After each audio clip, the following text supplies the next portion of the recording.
तर मराठा आरक्षणावर आज मुंबई हायकोर्टात सुनावणी होणार आहे। मागील सत्रातील अनुत्तरित प्रश्नांवर आज सुनावणी होणार आहे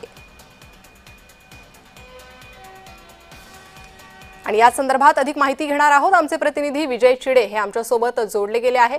विजय, महत्त्वाचा प्रश्न आहे राज्यातला मराठा आरक्षणाचा, आज या संदर्भात सुनावणी, काय अधिक अपडेट?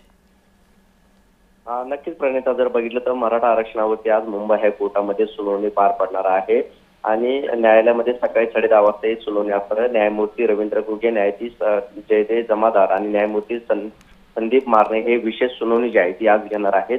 मागील सुनावणीमध्ये जर पाहिलं गेलं तर घटना दुरुस्तीशिवाय आरक्षण देणार असा प्रश्न जो आहे तो ज्येष्ठ विधी गोपाल नारायण यांनी कायदेशीर घटनात्मक पानवत्री जो आहे तो प्रश्न उपस्थित झाला होता। त्यानंतर जर पाहिलं गेलं तर ही सुनावणी जी आहे ती पुढे ढकलण्यात आली होती। 2 ऑगस्ट रोजी ही सुनावणी जी आहे ती देण्यात आलेली होती। त्यामुळे जर पाहिलं गेलं तर वर्षानुवर्ष हा प्रश्न जो आहे तो पुरोगामी प्रश्न आहे।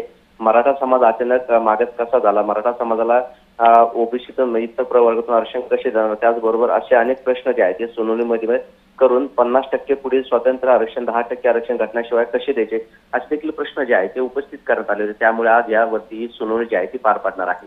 नक्कीच विजय, अधिक अपडेट तुमच्याकडनं वेळोवेळी घेत राहू। तुर्तास धन्यवाद या सविस्तर माहितीसाठी। तर मागील सत्रातील अनुत्तरित प्रश्नांवर आज सुनावणी होणार आहे, त्यामुळे या सुनावणीत नेमकं काय होतं, काही निर्णय होतो का महत्त्वाचा हे पाहणंही महत्त्वाचं आहे। तर मराठा आरक्षणासंदर्भातची ही महत्त्वाची सुनावणी आहे।